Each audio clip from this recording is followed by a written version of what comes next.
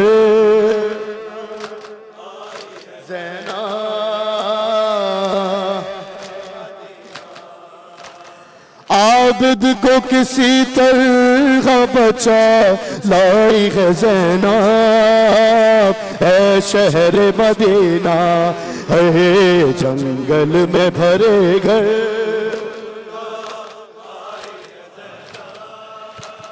ए शहर मदीना है जंगल में भरे घर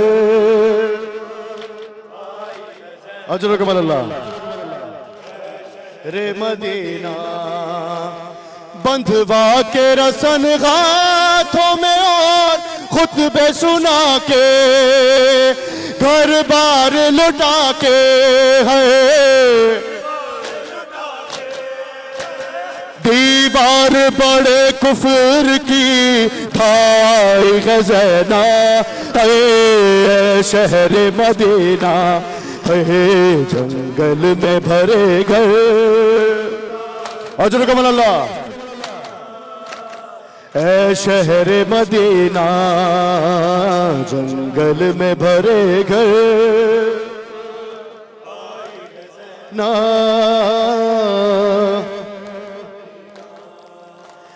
जिस शहर में शहजादियों की तरह रही थी नाजों से पली थी नाजों से पली थी सर नंगे उसी शहर में हो आई है ज़ैना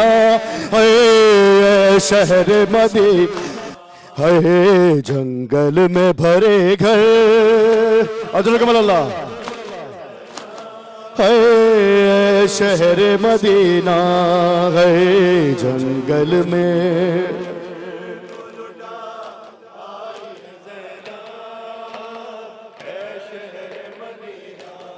जो हिजरे पदर में रही हर वक्त परेशान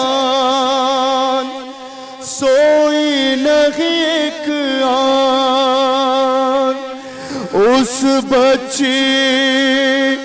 उस बच्ची को जिंदान में सुलाई है ज़ैनब ए शहर मदीना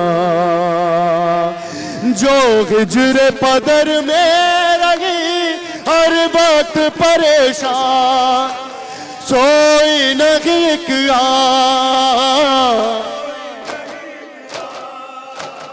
उस बच्ची को जिंदा में सुला आई है ज़ैनब ए शहर मदीना है जंगल में भरे घर। जो माती मौला के अजर कमल अल्लाह। ऐ शहर मदीना जंगल में आई है ज़ैना, धारस थी बहुत भाई को, जिस भाई के दम से दिल फटता है गम से।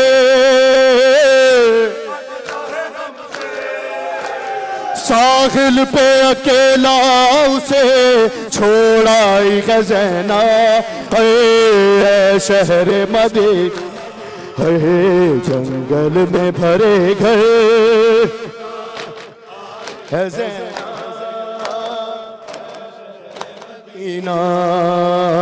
जंगल में भरे घर। अजर कमल अल्लाह। ऐ शहर मदीना जंगल में भरे घर, आई है ज़ैना 6 माह के असगर को भी झूले के बजाए, दुख दर्द सुनाए, आगोश में तुरबत के सुला आई है ज़ैना। ऐ शहर मदीना 6 माह के असगर को भी झूले के बजाए, दुख दर्द छुपाए छुपाए, आगोश में तुरबत के सुला आई है ज़ैना। है जंगल में भरे घर है ज़ैना। या हुसैन या हुसैन या हुसैन या हुसैन या हुसैन या हुसैन या हुसैन हुसैन या हुसैन हुसैन या हुसैन हुसैन या हुसैन या हुसैन या हुसैन हुसैन या हुसैन या हुसैन या हुसैन हुसैन या हुसैन या हुसैन या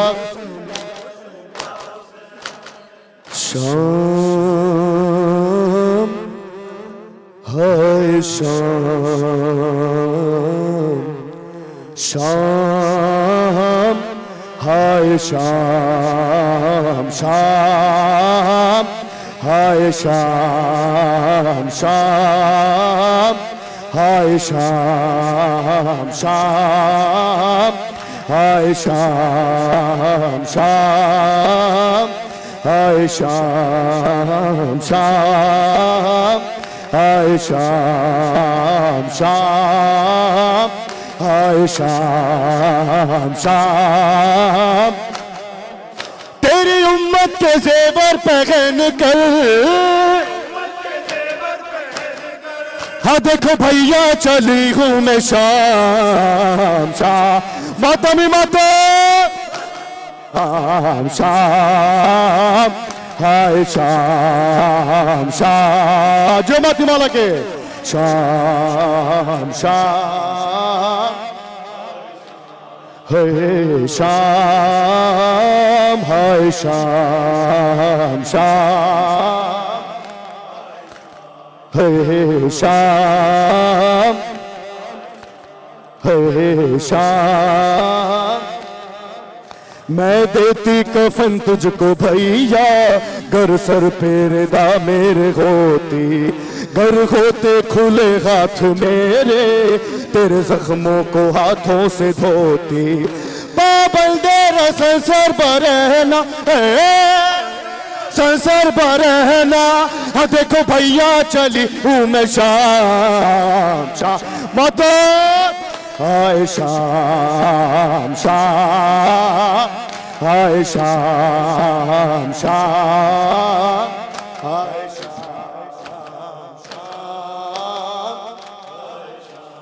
हाय शाम, हाय शाम शाम। जिस ज़ैनब को तुमने बरादर कभी नजरें उठा कर न देखा, हाथ रस्सी से मेरे बंधे हैं और सर पर नहीं मेरे पर्दा। कैसे कूफे में जाऊंगी गाजी, मैं जाऊंगी गाजी, जब मजमे में आएगा नाम शाह माता हुसैन हुसैन। हाय शाम शाम, हाय शाम शाम, हाय शाम, हाय शाम शाम। जैसे दरबार पास आ रहा है, जैसे दरबार पास आ रहा है, मेरा दिल डूबता जा रहा है। मैं तो घर में भैया, मैं तो घर में भी कम बोलती थी। भाई तुमको तो सब कुछ पता है। अरे किस तरह से करेगी बता दे, एक शराबी से ज़ैनब कलाम शाम, है शाम। जैसे दरबार पास आ रहा है, मेरा दिल डूबता जा रहा है। मैं तो घर में भी कम बोलती थी, भाई तुमको तो सब कुछ पता है। किस तरह से करेगी बता दे, किस तरह से करेगी बता दे, करेगी बता दे, एक शराबी से ज़ैनब कलाम जो माती वाला के शाम,